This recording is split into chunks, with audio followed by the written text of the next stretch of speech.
Welcome back to A Numbers Game with Ryan Gerdusky. Thank you all for being here again. I need to start off the show with a correction from Thursday's All Ask Me Anything show. I had a listener named Brock who asked me about the Jewish vote since October 7th, and I had some kind of brain fog. I don't know what was going on. I promise you I don't use drugs, so I can't even blame it on that. But I had a brain freeze and I forgot what year October 7th happened. And for some reason, assumed it was last year and it was this year. It was like I thought it was like maybe this year and it was like 2 years ago. So we have had, I said the only election we've had since then is the New York City mayor, Virginia governor, and New Jersey governor election. And we had a presidential election that I completely forgot about. So, Brock, I want to correct myself for you and for any listeners who care about this topic. So the organization that I mentioned, there's an organization that looks at the Jewish vote every single year, and they say that they are a nonpartisan organization, but they are liberal hacks. And I remembered it after the podcast was over last week. It's called the Jewish Electoral Institute. The Jewish Electoral Institute, whose numbers I never trust, but the media posts them because they're the first ones who come out with numbers of the Jewish vote. They said that Harris won the Jewish vote 71-26. That's where you'll see that number in the media a lot. If you look it up, it comes from them. They're partisan hacks. They should be ignored. The Pew Research Center, which did a very deep dive investigation into the election of different demographics, multiple demographics, looked at the Jewish vote and said it was more like 63-35 in favor of Harris. So Harris did win the Jewish vote, but that is actually a swing towards Republicans. Now, Pew did not look at the election from 2020. I looked at other data analysis, which said that Trump won around 26%. So we might have seen about a 20-point swing between what the Democrats lost and what Republicans gained overall with the Jewish vote in 2024. Steve Saylor, who is very controversial, so the media will not cover him fairly or accurately, he actually looked at Jewish donors, and this is really fascinating. In 2020, Jews gave Democrats more money in their presidential and congressional runs than they gave to Republicans. $517 million for Democrats, $411 million for Republicans. In 2024, Jewish donors for Democrats dropped their donations by 33%, while increasing their giving to Republican presidential candidates, obviously Trump, and Republicans running for Congress by 29%. So in 2024, Republicans actually received more money from Jewish donors than Democrats did, by a $529 million margin for Republicans and $344 million for Democrats. That's very insightful. It really does speak to where the voters, or especially the donors, really feel like the party is representing the best interests of Jewish Americans. I think that that's very fascinating. So the Jewish vote swung towards Republicans by a good measure, but Jewish donors really swung towards Republicans. And obviously, if you look at the mayor's election, Cuomo won the Jewish vote certainly, and in New Jersey, the Jewish vote swung heavily towards the Republican candidate for the governor of New Jersey. All right. Enough of the Jewish vote. We're going to talk about affordability this episode. It is the topic, the word, the buzzword that the media is grabbing onto, that the White House is grabbing onto, that Congress is talking about ever since Mamdani won in New York City, speaking about the issue of rents and the cost of transportation, all the rest of the things that are plaguing New Yorkers. And obviously, New York is one of the most expensive places in the country to live in.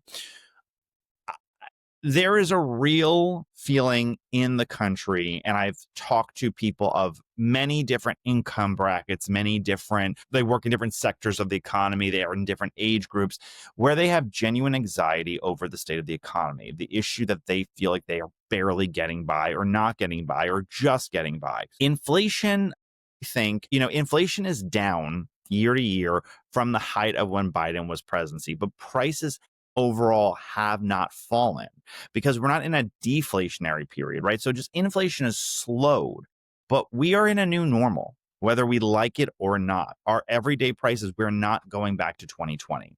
And I think that's what angers a lot of voters who felt like, let's get Trump in office. He'll have a magic wand somehow and we'll return to a pre-COVID world that I just don't see that we're ever going to come back to.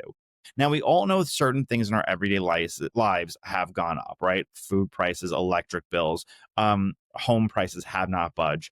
Some of it is related to Trump's tariffs, right? Like clothes. Clothes are much more expensive.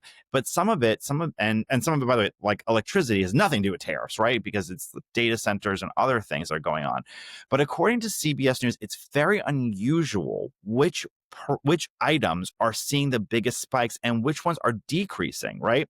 So according to CBS News, home appliances, smartphones, gasoline, computer software, televisions, they're all cheaper than they were in 2022. Furniture is actually stagnant. There's not been an explosion in the increasing cost of furniture since 2022. Interestingly enough, gasoline, when adjusted for inflation, is actually cheaper in 2025 than it was in 1973. Nothing to do with the conversation, but I saw that and I was like, I gotta say it to somebody. Otherwise, I'm just up at Wikipedia in the middle of the night looking up random gas prices throughout the years. So items have increased for other things, though. Things in our daily lives that we feel we have to kind of have. Car insurance is up 55% since 2022.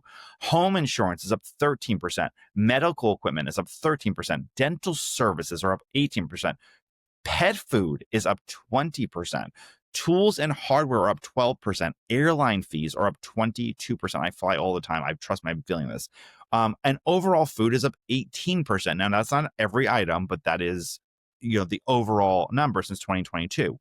Why is this? Yes, some of it is tariff related, which is what the media has been talking about nonstop. If you read nothing besides the mainstream media, it is tariffs are responsible for everything, but it doesn't make sense, right? Tariffs are not responsible for your home insurance or your car insurance.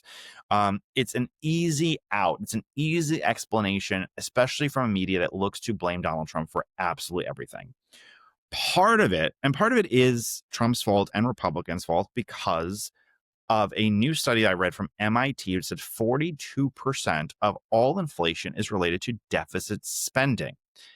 Every time the government is posting $1 trillion deficit, you are losing purchasing power of your dollar, right? It is the tax that Democrats say, let's do a middle class tax cut. Republicans say, let's do a tax cut on everybody. Every time they pass an inflation, it is a tax increase without them telling you about it. And that is really a big chunk of why your dollar is not going as far and hasn't for quite some time. Now, this doesn't mean that all companies are, because our daily lives are the cost of our daily lives are increasing, that all these companies are about to fail or are failing. There was new consumer sentiment is down, but 85% of firms in the S&P 500 actually beat their Q3 quarterly profit estimates, right? Companies are doing fairly well. Like the sky isn't falling. I'm not saying things are great. I'm not trying to overstate it. I'm not Baghdad Bob saying, no, everything is cheap and easy. It's not. But anyone telling you that you should, consider hiding your money in a shoebox and then burying it is probably overstating the situation. Earnings are strong for companies, which explains the resiliency of the stock market. So inflation is down from where it was during the Biden presidency. It's ticked up slightly overall to 3%. Companies are showing strong profits. The stock market is strong, but the cost increase that really is ratcheted up since the recession hasn't come down, right? The new normal is hurting working class people the most. In 2025, 25% of families are living paycheck to paycheck and increasingly living on their credit cards. That's actually down, believe it or not, the amount of people living paycheck to paycheck, according to polling, from 2023, where it was 29%. You may have heard a lot about delinquencies, right? People are delinquent on their mortgages, delinquent on their credit cards or on their cars, right? I want to talk about a broader context to really understand when they say delinquencies, where they're at. When you look at the last 22 years, student loan delinquencies were usually at 8.5%, credit cards 6.5, mortgages 4, auto cars 2.5, autos 2.5, and HELOCs 2%. Currently, student loans are way up. They're at 14%, way higher than normal. Credit cards are slightly up. They're at 7.1%, and auto is up to 3%. It's up about it's up a little bit, but it's not up terribly. It's up by half a point. Mortgages and HELOCs are actually below the national average for the last 22 years. And that's because inflation is growing faster than median incomes for lower and middle class people who are more dependent on the credit card, who, maybe can't afford their monthly car payment, but either they don't own a house, they're living in an apartment, or they have a house that is a more reasonable cost and it's what they prioritize. This went really into overdrive around February, but it's been happening for some time. And it probably explains why you saw shifts among white working class voters in the presidential election and the last governorship elections a few weeks ago. Working class voters, white working class voters, and Latinos, because they're both at the same or very similar economic standings, right? And one didn't just flip, they both moved. They both went in the same direction. They're both feeling this economic pressure that the average middle and lower income person is feeling. A big part of this discussion is especially focused on young people. Unemployment for recent college graduates stands at 9.3%, higher than it was during the Great Recession. This is especially true for STEM graduates. STEM was, we were told, get a STEM degree, you'll have a job for life. That's not true for a lot of STEM graduates, recent STEM graduates, which makes the conversation over H-1Bs even more infuriating. Unemployment for 16 to 24-year-olds stands at 10.5%. This, and many of them are in school, but still, that's very, very, very high. And I want to make listeners understand the political gravity of this. When they talk about youth unemployment, it is not just the young people who are feeling this anxiety towards, not having a job or being underemployed or having to settle for a job where you didn't get your degree in. It also affects their boomer parents and their Gen X parents, right? People who have co-signed their student loans, who are saying, hey, my kid got a good degree from a good school. Why are they not making what they should? They're feeling the nerves too. They're feeling that anxiety too. So although they may be fine in their jobs, they're invested. Their biggest investment is not their house, it's their child. And this is the trend that's been going on for some time. It didn't just start when Trump became president. It's been happening. Part of the reason that young people are feeling especially this terrible economy right now, a little bit could be exposure to AI, but I've read a few papers and studies that say that they doubt it. Part of it could be uncertainty. I mean, Trump is a wild man to a lot of people, right? So if you're a company and you don't know which way, especially with tariffs are going, maybe you slow down hiring. Part of it could be that they hired a lot of people during the recession and now they don't need workers. I mean, that's also a big, big part of it. And this entire context that we're having about rising costs and tariffs and AI and H-1Bs and all of this nervousness, especially towards younger people and where they stand in the economy, happens at the time that Moody's has stated and rated that 22 states are currently in a recession: Connecticut, Delaware, Georgia, Illinois, Iowa, Kansas, Maine, Maryland, Massachusetts, Minnesota, Mississippi, Montana, New Hampshire, New Jersey, Oregon, Rhode Island, South Dakota, Virginia, Washington, D.C., West Virginia, and Wyoming. I don't know exactly what the state of their recession is, because only 2 of those states have reported GDP declines in the first 2 quarters of this year, being Arkansas and Mississippi. Arkansas is not even on that list. Mississippi's the only one on that list. And none posted job losses. My overall assumption, throwing all that data at you, is this: the economy is not great, especially if you're a working class, middle class employee, especially if you're a young person. It is a slog, and it is not a great time to be unemployed, if there was ever a good time to really be unemployed. But this is not it. I think that what we are dealing with as a society is we're adjusting to a new normal that we will not feel normal in for a very, very long time. I don't think there's a magic wand that can go back to 2019. I wish there was. It'd be much easier for me, who works a million jobs 7 days a week, could even feel, because even I'm sitting there and saying, wow, these prices are getting really expensive. Not that I'm a billionaire, but I'm noticing these on my general life, and I make a good income. I work really, really hard. I have employees to sit there and pay for. We're all noticing it. And what it will mean if we can't get some kind of restitution by election day is that these swing voters, especially the ones who said, let's trust Trump because he can sit there and wave a magic wand, they're going to sit there and say, you know what, I'm going to either stay home or I'm going to give Democrats a chance. that puts Republicans in a very precarious situation, and they don't have a lot of time to address this. And that's why it's more important than ever they focus on getting Americans back at work and increasing stability in the economy overall. With me today for this episode is the brilliant John Carney from Breitbart News. He's going to go over all these data, all these numbers, and really make it understandable for people, for fellow college dropouts like me, and for everyone else who's not an economist. That's coming up next. With me to discuss is the always brilliant John Carney, editor from Breitbart News. Thank you for being here, John.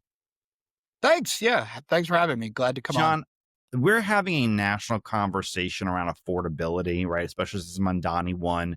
You've heard the White House talk about it more. Congress is talking about it more. You write about and it's an interesting moment because stocks are up and companies are posting really strong profits, but people are not feeling it. What do you have a sense is the true state of the economy right now? Is it as bad and dire as people say it is? No, the economy is not in dire straits. It's doing okay right now. I think there are risks. I do think a lot of the unhappiness that we're hearing from people is really what I'll call like Biden inflation hangover unhappiness.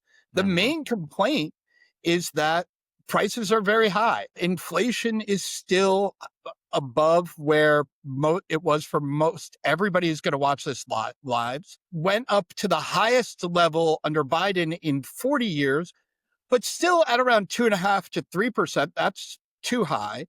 And remember, that's 2.5% and 3% on top of the giant increases we saw under Biden. So I think people, even if we had almost no inflation right now, I think people would still be worried about affordability. We don't have almost no inflation. We have inflation that's still a little bit too high. It needs to be brought down further. But I think frankly, I think it's going to take years for people to feel like to get used to the new price level. I feel it myself. I go out to dinner and I think like, I said I didn't say it. I thought it to my friend. I was like, did you bring us to like the fanciest restaurant in your town? Because these prices are out of control, and it's just the normal restaurant price, right? But Yeah. it makes me feel really old. Like I'm like, oh, when I was a boy, a hamburgers only cost $15 and now they're 22. Like it's crazy. Yeah, I feel it completely, and it's not even across the board. So I was looking. CBS posted a whole group of things of where are prices up and where are they down. Certain things they are down, right? Computer software is down, gasoline is down, smartphones is down, home appliances is down, furniture is stagnant. It's even. Gasoline is actually lower by inflation measures than it was in 1973. But then you look at home insurance, pet food, hardware. Some of it would make sense that the tariffs have had on clothes, for example. Tariffs clearly have had an impact. But home insurance, tariffs have nothing to do with home insurance. So why are we seeing certain things that affect our daily lives? Car insurance is up like 20% from 2022. Why are certain things just spiking and exploding that affects people's daily lives? Yeah, so there's a few reasons for this. The car insurance thing really actually does have to do with the fact that we've made our cars into computers. And so that repairs to cars are much more expensive. And I talked to a friend of mine who works in the business of car repair. He said, actually, like it's easier to total a car, meaning, make it unusable than it used to be. Because it used to be you got in an accident and you could take some parts out and put parts back in. If you're driving like an electric vehicle, you can't take anything out. It's all basically one big part. And just even hybrids and internal combustion engine cars are much harder to repair these days. So they're much more expensive. That drives up inflation prices. In general, though, I do think that what we're seeing is, like I said, I don't think there's much of a tariff effect. Right. But you named all those things that aren't up much at all or are actually down in price that people thought would be more expensive from tariffs. Cars, furniture, appliances was a big thing, right? Appliances we're going to see a big increase in appliance costs. We haven't. Apparel is up. Apparel's up a little bit though. I mean, it's actually not up as much as, you might have thought if you were a tariff fearmonger. Shoes are down, which is weird. Right. Um, and one of the things about that is we're not seeing the everything goes up a lot kind of inflation we saw in Biden. Some food prices are up.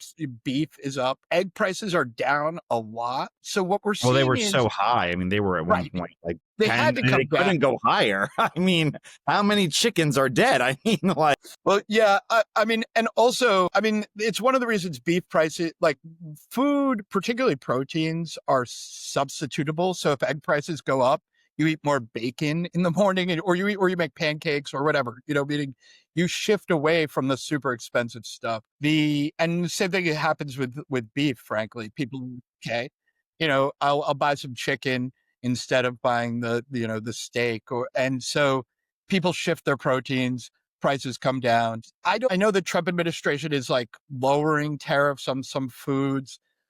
That may help a little, but I actually don't think it's going to have a big effect. well, when it The comes to price of food, coffee is global.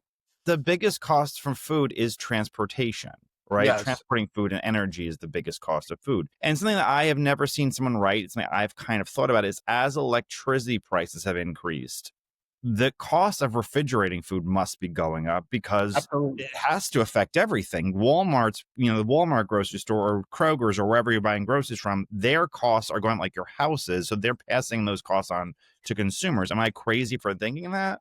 No, that's actually a really good insight, is that when you do have this problem of higher electricity costs, and we actually did a really bad job in this country of preparing ourselves to use more electricity.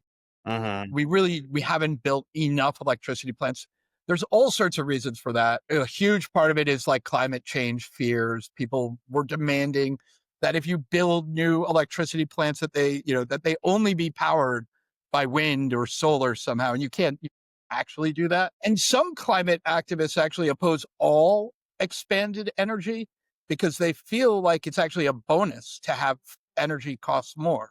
The more expensive it is, the less we'll use it, and therefore somehow, if it becomes too expensive for you and I to turn on our lights at night, then that'll save the earth from climate change. Obviously that's wrong, but that really is the part of the idea. They discourage the building of new energy generation.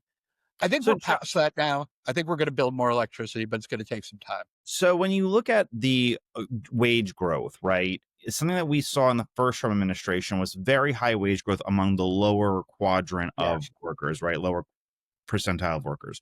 That has not changed now. We're lower class workers are actually making, or their wages are growing at the slowest amount, unlike they used to grow at the highest amount during the first Trump administration. What do you, because that middle tier and lower tier income bracket is who's feeling inflation the worst. And when you saw the New Jersey and Virginia elections, especially the New Jersey elections, it wasn't just the Latinos had moved against Trump and they are in that quadrant of the Yeah. lower middle class, but also white working classes moved against Republicans in big numbers. They have the same economic levels. So why are those workers not seeing wage growth at a strong level like they used to? So I think actually we're going to see it. I just think Okay. it's too early. A few things are going to drive it. One, and this will sound a little trickle down economics, but there is going to be this investment surge coming from the tax bill that will actually result in more demand for workers that will push up wages. And then the deportations and the closing off of the border will also help push up wages. It's actually funny hearing people complain about this because at the same time, you keep hearing people complain that we're going to experience some sort of horrible labor shortage from Trump's border policies. So Right. I expect that what we've seen in sort of the lower deciles of income not performing maybe as well as people had hoped, that that's actually, again, and I hate to keep saying this, like, oh, it's a hangover from Biden, but look, like electing Donald Trump can't, like it's not going to change the economy immediately, right? We are still dealing with Biden policies for a while. And what I'd say is like, look, give it some time. I think it will come back politically. The Trump administration has to hope that it comes back in the next 6 months, right? Right. Because sometime around, you're the political guy, not me, but sometime around next May, people's mindsets will, like they get fixed. That's what Amends. the economy will be in their mind till November. Mhm. So I'm saying it's going to get better. The political question is, does it get better in time? And do people notice it in time? Well, is the Fed going to cut rates, you think? Well, so here's the question. No, uh, unless we get, unless That we was an get, easy answer. unless we get a terror. So we're getting a jobs report this week on Thursday. If the jobs report is awful, and by that I mean probably would have to be negative. So it would have to show that we lost jobs. If it comes in at like 30, 40, 50,000, that's actually a pretty good jobs report. It will mean that unemployment is not rising. We're creating enough jobs to fill the growth of the economy. That number is a lot lower than it used to be because we're not admitting 1 million illegal aliens every year now. That will, More than so that, that. right. Yeah. I mean, yeah, the millions that were coming in meant that you had to be generating, 125, 150, 200,000 jobs a month just to keep up with the new entrants. That's a lot lower now. So like 50,000 is actually a pretty good number. Well, yeah, So ADP estimates it's about 50,000. Goldman Sachs says we've lost 100,000. if we get a number like that, then the Fed will probably cut. If we get a shock, no. If we get a positive number and it's, not like 3 jobs, but, tens of thousands, then I think the Fed stays on hold. I think that there's a greater risk to the economy right now. I think the economy is doing okay, but there are signs of risks to the economy. I think the Fed should cut in December, just to hold off the risks. But there's 2 reasons why they don't want to. One, I think that they want Trump to fail. I think, that they are political. I don't think that they look at this and say like, oh, we better, I don't think they want a recession, but they wouldn't mind if things go pretty badly over the next 6 months so that people vote for the Democrats. And I also think that they have a theory that is wrong, which is that tariffs are going to cause inflation. And they look and they say tariffs didn't cause a lot of inflation yet. But rather than correcting themselves and being like, oh, well, maybe we were wrong about that whole tariff inflation thing, they just keep saying, well, that just means it's going to get worse in the future, right? So every time we get a price report that shows not a lot of tariff inflation, they're like, oh yeah, man, but that means, It's just coming. Yeah. coming. And they're going to keep saying this at least until May, when Jerome Powell leaves the chairmanship. We don't even know if he's going to leave the Fed, by the way. He may be there he has a couple more years in his term as governor. So he could do something that almost no Fed chairman has ever done, which is like stubbornly stay on the Fed when your chairmanship is done. And he shouldn't do that. That would be irresponsible. It undermines the next chairman. Every other Fed president except one leaves, or Fed chairman leaves when their term is done. But I think we may get a change from the Fed in May. But before that, I don't think they'll cut unless something starts to go really bad in the economy, meaning like they're not willing to do like a preemptive, like, or precaution cut. They need to see like, people with like, tin pans in the streets, like, and barrels over their, cells because they don't have any Yes. clothes. Yeah, I was looking at different trends on costs, and there's not much that you see a dramatic change from Biden, like the trajectory of lower income people having their wages decrease started during Biden, and it has been increasing, and it just still has continued. So I don't see that, and also inflation doesn't explain home insurance increases. Like Right. it just doesn't explain a lot of other things. Dental services are up. So it's very, very strange. The other thing I wanted to ask you about was what is going on with college graduates having such high unemployment rates? Because that is leading to, I think a big part of it is when young people have high levels of unemployment, it doesn't just affect them, it affects their parents Oh and yeah. sometimes grandparents who co-sign student loans. So the Gen X and baby boomers who have Gen Z children are like, why is my kid graduated from a computer science major from a good college? Why is he unemployed, or why is he working at Starbucks? He should have a really good job right now. And their anger and, anxiety about the economy is because of that their kid isn't doing well. So why are college graduates having such high unemployment rates? But yeah, I think you're absolutely right. And I love that insight into the fact that it's not just the people who are having the trouble getting the jobs, it's their parents. And actually, it's the parents of even younger kids. If you've got a kid in high school and you see that college graduates aren't getting jobs, you become anxious. You say, Yeah. I have this huge expense, if you're helping your kid out with college that I'm going to be paying. And if they can't get a job, that'll be bad. So I think you're right. It's bigger than, just it creates anxiety much broader than just the people who can't get jobs. I think there's a few things going on. One is that we are coming through a period in which employers hired a lot and they probably overstaffed. And so, we got down to unemployment rates that we hadn't seen for 2 generations. And I think that some employers are still sort of digesting those workers. They're worried about that. There is probably some AI effect, not Mhm. so much that AI is doing people's jobs yet. Do you have The Exhibit AI? Can I ask you? am I excited about it? No, anxiety. Do you have Exhibit Oh, AI? exactly. No. Um, I worry a little about like stock market valuations based on AI. Oh, there's definitely a bubble. When I saw a commercial for the AI mattress, I go, "Oh man, this is Pets.com all over Oh, again." I AI was mattress. like, Right. "This is not going well at all." Like the AI mattress, I was like, "Guys, it's a wrap. Like, there's no way that this is real." But anyway, It go does. ahead. Yeah, no, it does start to get worrying. But one problem I'll just say about bubbles is that bubbles can last a long time. Like people were calling like tech a bubble in 97 and 98, and it had a few years to go. So when you say, oh, something looks like a bubble to me, you know, I try not to like even think necessarily whether something's in a bubble because that makes people think it's about to collapse, but it actually may have years to go, and we may have years to run on this. And also, just because something's a bubble doesn't mean it's not real. Mhm. That there was an internet bubble, but guess what? You and I are here on the internet, right? Like it can become something very real. And there's a bunch of companies that exist on the internet that are the world's most valuable companies. And so, there's a bubble doesn't mean that you're not actually creating value in technology over time. But Yeah, so absolutely. get to your real question, like you were like, what?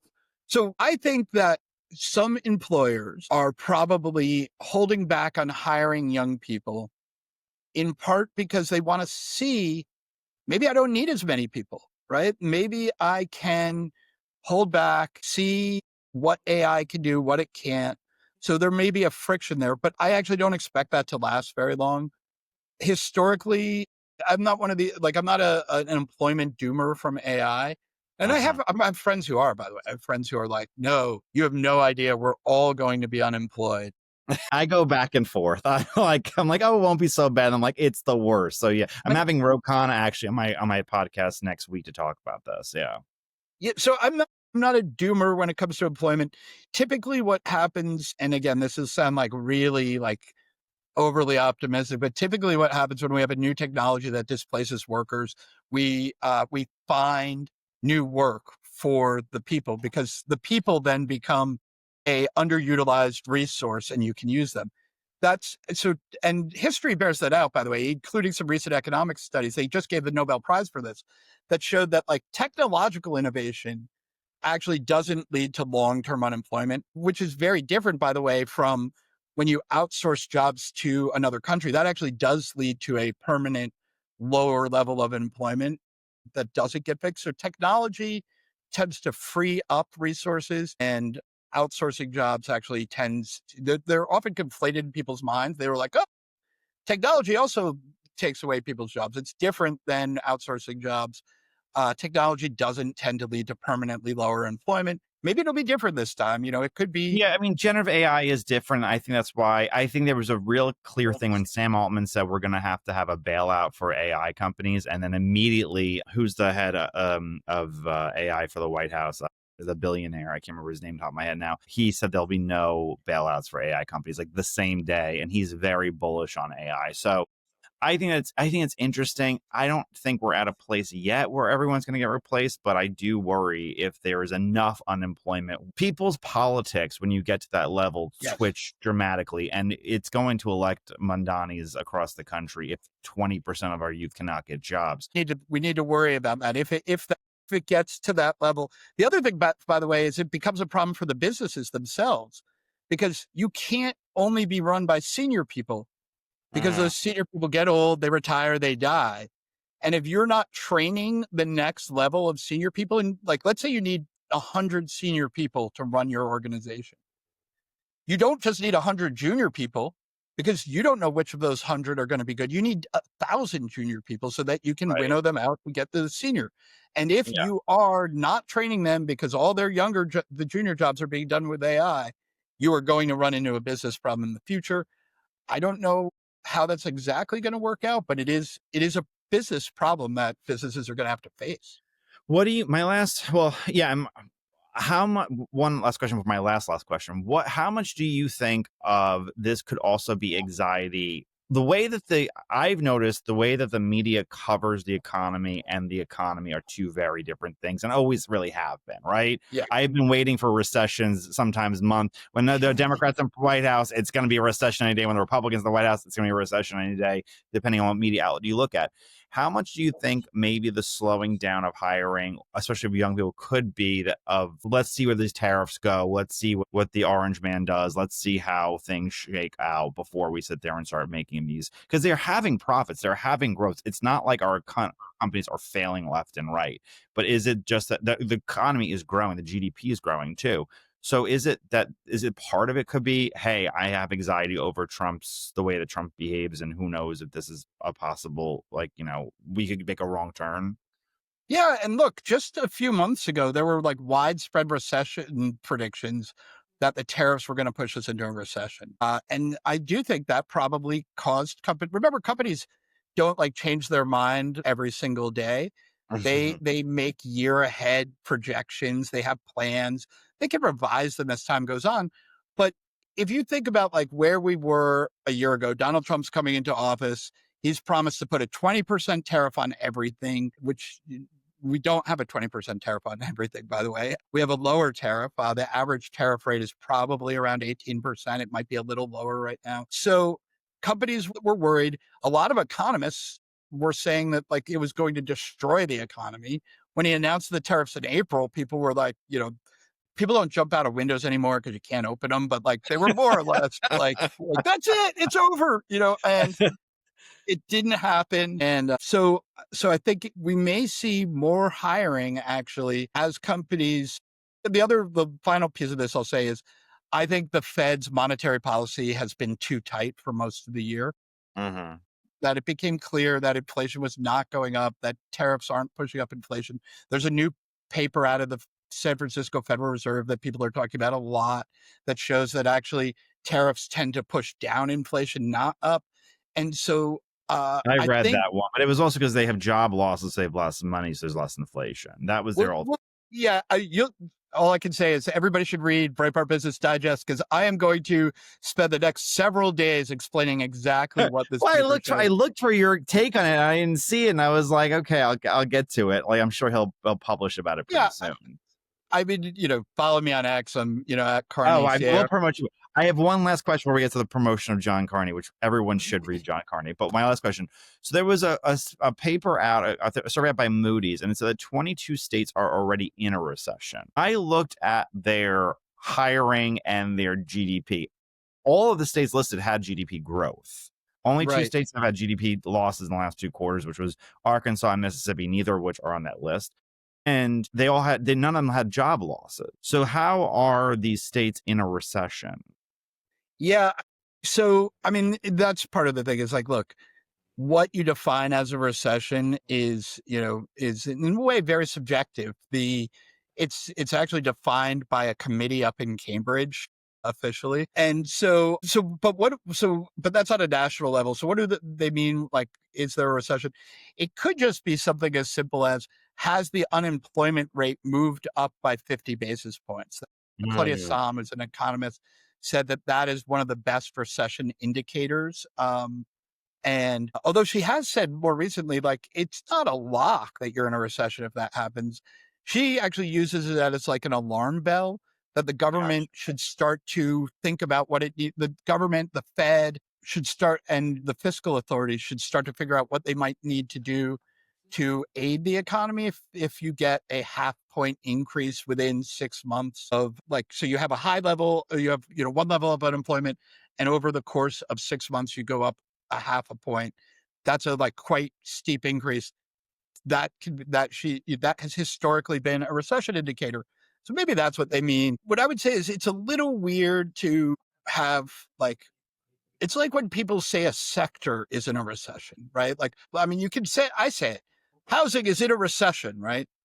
The problem is a recession, like, parts of the economy are always doing better and worse. And same with parts of the country. Parts of the country, there tend to be some places that are doing really well and some places that aren't. So it's weird to pick out a place and be like, housing recession or Oklahoma recession, right? Because what a recession really is almost everything all at once and almost everywhere all at once doing badly. Because that means you can't move to another sector to get a better job, and you can't move to a better, different part of the country to get a better job. So I don't like the word recession when used that. That said, like I said, I think some parts of the economy, housing in particular, have been pretty weak because interest rates have been too high. And so I wouldn't be surprised if that starts to show up in various places. I mean, although we just got one of the first economic reports in quite a while because the government reopened, and it actually showed that construction was better than expected. It was expected to decline like 1/10 of a basis point, and it went up 0.2 of a basis point. I know it's like, doesn't seem like a lot, but like, that's a big deal. A lot of us were expecting, including me, that like we're going to have to start to see layoffs in the construction sector, which has been doing pretty well, because construction spending was probably going to sink. And this is an old number. It's an August number, but or September number, I guess.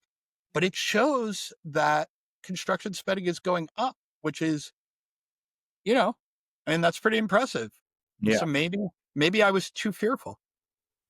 Well, John, where can people go to read all your brilliant insights? And you are brilliant. I do love reading your stuff. And it's easy for people who are not economists, for college dropouts like myself, to understand. So where can people read you all the time? I'm glad you say that. I try to, I definitely don't write for economists. I try to write for everybody. And so Breitbart Business Digest comes out every day. It's free. You can subscribe to it. It comes to your mailbox. You don't even have to like go to the web. You can just, read it on your phone. Breitbart.com/economy. My X feed at Carney, Carney, had out of it. We talked about that San Francisco Fed paper. I'm going to explain why the negative interpretation of it, like, oh no, it means like the economy has to do badly once you put tariffs in for prices to go down, is wrong. One of my favorite things to do actually is, like, a lot of journalists, I'm sorry to say, seem not to read the economic papers they talk about. They just go on X and they're like, this says we have to have a recession or whatever. That is true of journalists in any sector. They do not actually read the papers that they talk about. That is very, very, very common. Yes. Or they're afraid to admit they don't understand them. When I don't understand something, I start making calls to get somebody to explain it to me. That's one of my rules. I'm like, John, I don't understand anything that's going on. I have a rule that if I don't understand something, I don't write about it until I do, right? Like and I'm not embarrassed to say, like, I don't get that one yet. And that's actually proven a very safe thing for me because it saves you from a lot of mistakes. But anyway, Breitbart Business Digest, everybody should subscribe to it. It's where, because it's where I explain not just like what happened, but why and how and what it probably means for the future. All right, John Carney, thank you for coming on my podcast. I always appreciate you. Yeah, it's great to see you, Ryan. Now it's time for the Ask Me Anything segment of this podcast. If you want to be part of the Ask Me Anything segment, email me, Ryan@numbersgamepodcast.com. That's Ryan at gamepodcast.com. I love getting these letters. I love getting these emails. I like to know that there's someone listening and I'm not just getting a chart of what my numbers are like day to day. This email comes from Joey. He says, hi, my name is Joseph Hagler. I just finished listening to one of your podcasts with Nikki Haley's son. It was good.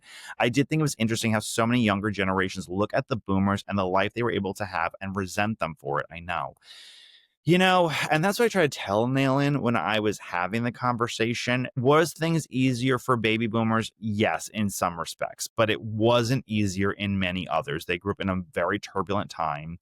And I think a lot of things that happened that the silent generation voted for and did is blamed on baby boomers. And there was also, some of them were drafted, some of them had a real hardships. They grew up in a much more dangerous society than we do now.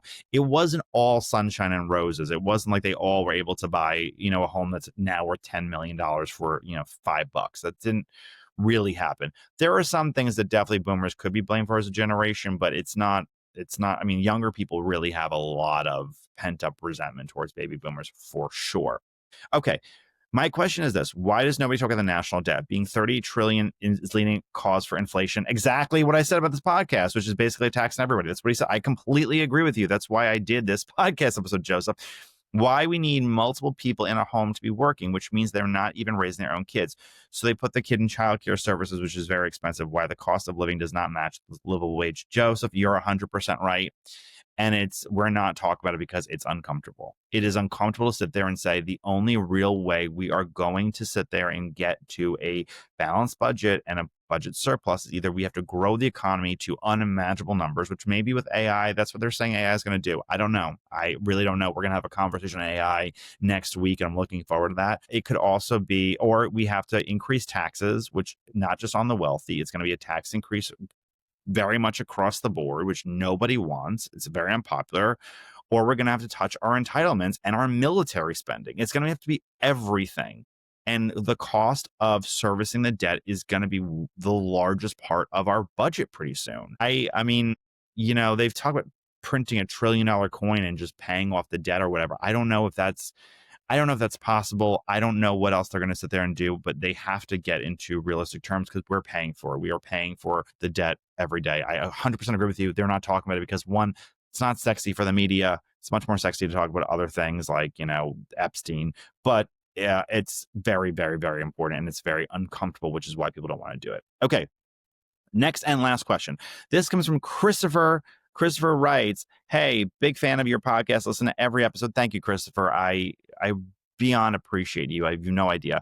Thanks for what you do. I have two serious questions, one serious and one not so much. First, I've been speculated that Trump and Bissett have been working deliberately to derail the economy this year to force the Fed to reduce rates and make it easier to require refinancing of trillions of dollars of debt that are rolling over. Do you buy this argument or have any evidence for or against it?